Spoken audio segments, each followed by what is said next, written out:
Well, we all know that Donald Trump won the election and he even took the popular vote. Trump's strategy, it was different. He went towards alternative media like podcasts and Twitch. So here to break it all down for us is Gates Garcia. He's the president and CEO of Pine Hill Capital Management. So Gates, I mean, we all see the Trump dance taking over now. Everything about this election cycle was different. So what did he do this time that was successful, that was different than everything else? He spoke to me. And by me, I don't mean that fancy title that you just read that's not as fancy as it sounds. I mean me, the regular guy sitting on the couch wanting to know who he is as a human. You know, in linear broadcast television, you know, you're sort of spoken to. And with podcasts and alternative platforms, networks like the Blaze, you're able to sort of participate in the conversation. And I don't necessarily mean, you know, you're in the studio with them, but it sure feels like it. It feels like they're talking to you on a personal level. It sort of is able to humanize the person. The blocks are much longer. It's sort of unrestricted. They're able to sort of have a more humanized conversation to let you know who they are, not as a politician, but as someone that maybe has your values, maybe lives out your values. And so I think those conversations just resonate. If you look at sort of every demographic that swung in Trump's direction, I think it was a direct result of him actually speaking to those people directly moving up to the election. So this rise in alternative media has a lot of people asking themselves, are we going to see something different, right, in the coming years? And we've been talking about this before the show. But look, the fact of the matter is the left still dominates media and culture and institutions. And there's still the prism by which, they still control the prisms by which we see the world. So do you think that we're going to see a swing in the other direction this year? Matt, when I studied under you at the Claremont Institute, you gave a wonderful talk on the statesmanship of George Washington, and you used a term that was like a thunderstruck to my chest. You said George Washington provided regime-level change. I think we just had an election that provided regime-level change. But I think there is another regime change, and I think we're in the first inning of an absolute takeover of the media. And by that, I mean the right, the conservative movement, is taking over that institution. We're probably in the first inning, but it's been happening for a while. And I think that when over half the country elects Donald Trump, it means that they either don't watch mainstream media or they don't believe it.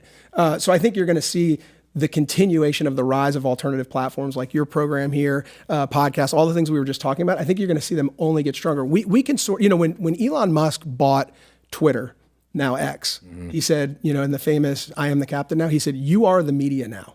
We've been given control, we the people, and we can curate what we want to consume. And so it's now sort of owned in a way by the people because we're picking and choosing what to consume. I think we're in the first inning of a massive, you know, you can take an institution down or you can build a linear one.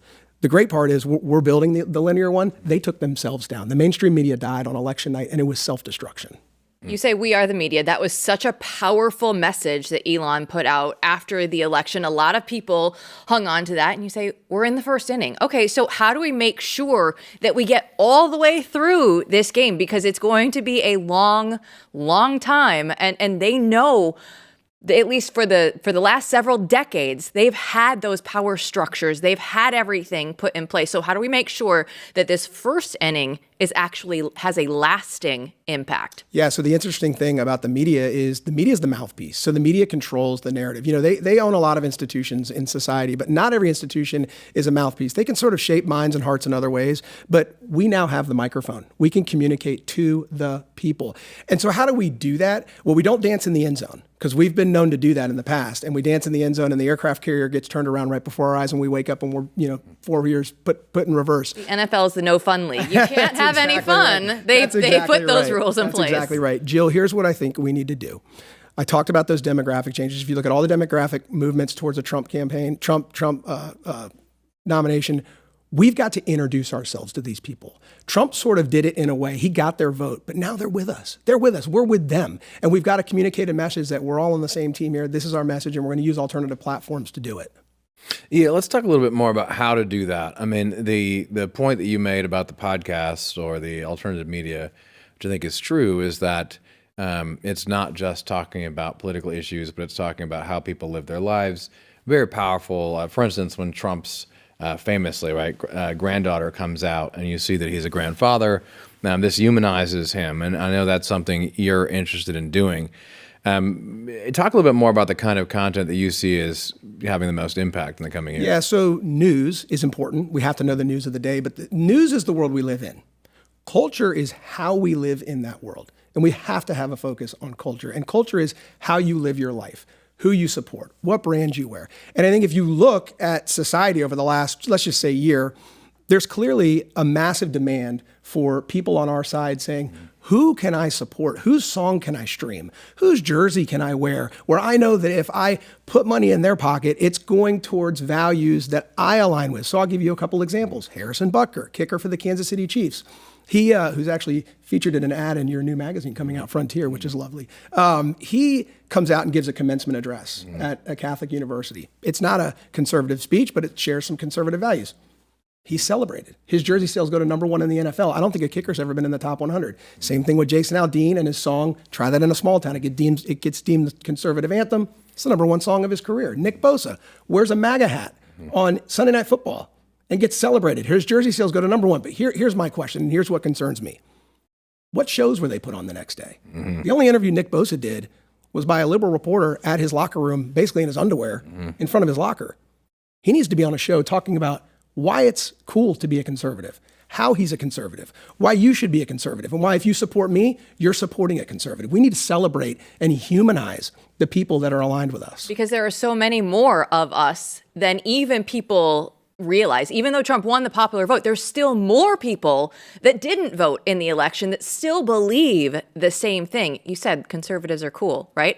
This is something. Well, I am. This is something that we've been talking about, though. But on the right, it's not ever been deemed as cool because the media has not been propping it up. Hollywood does not prop up people on the right. We know why. They don't want people to go over to that side, so they're always going to demonize it, show it in a bad light. So if conservatives are cool now, much like the first inning of the media, I don't know if people know how to act now that they're going to be the cool kids. So how can they remain cool and counterculture and still get these cultural wins? Jill, can you not do the dance? We did it. We did the dance on election night. It's so funny. Everybody's doing that dance. And there were players in the NFL that got asked, why did you do the Trump dance at the end of your touchdown? And they said, most of them said, because I'm a supporter or whatever. But there were a few of them that were like, I didn't know there was a Trump dance. We need to be unafraid and unapologetic about it. I have a 5-year-old son who I put on my Instagram the other night doing the Trump dance because it's cool. It's fun.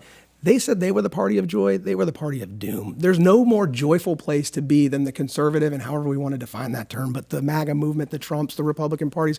There's no cooler place to be right now. And we've got to showcase that. We've got to have more people unafraid, famous people, people with large platforms saying, I'm a conservative. You think I'm cool. Let's get on the train together. Yeah, we should drill into this because it's really important.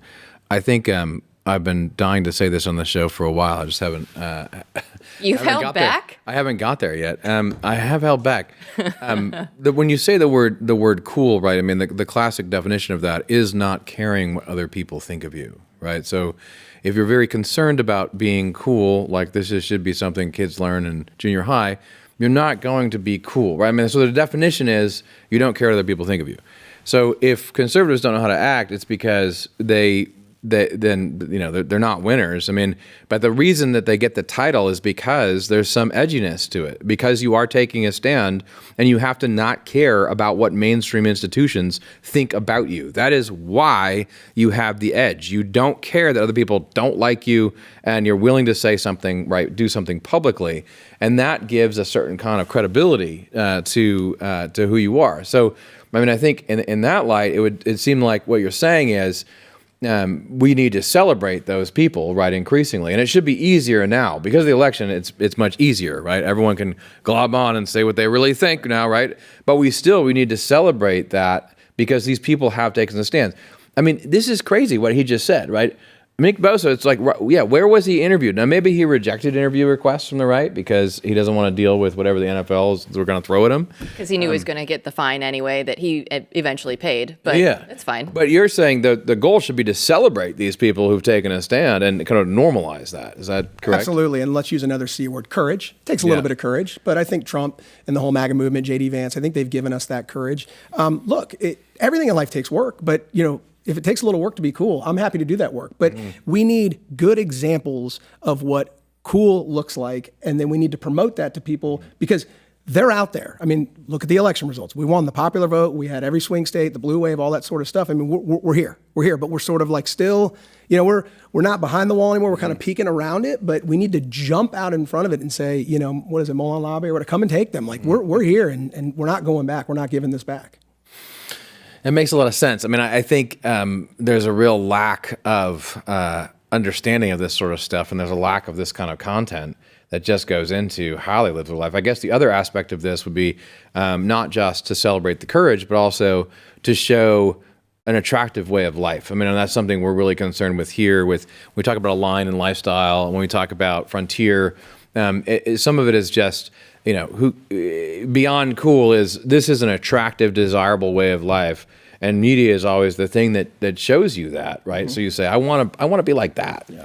And just showing it, right? I mean, this is really important. We need a platform to demonstrate what human flourishing and human happiness look like. And if you look at sort of the four-legged or three-legged stool, people define happiness a little bit differently, but it basically comes down to some sort of spiritual or religious involvement in your life, some sort of flourishing family, a meaningful career, rewarding relationships in your life. We need to demonstrate those. So we can sit up here and talk about being cool all day, but we actually need to say, no, having a good job is cool. And here's someone that has a really good job, took a risk to get that job, and is doing that job in a values-aligned way. Having a good home life is cool. Being a dad's cool. And here's how you be a good dad. Being a mom's cool. Here's how you become a good mom. Being a working mom's cool. Here's an example of that working mom. We need to actually demonstrate not just who these people are, but how they're living this out in their lives, so people have a path. The best way to be successful in life is to identify someone that you admire and follow their path. We need to give people the paths to follow to be cool conservatives.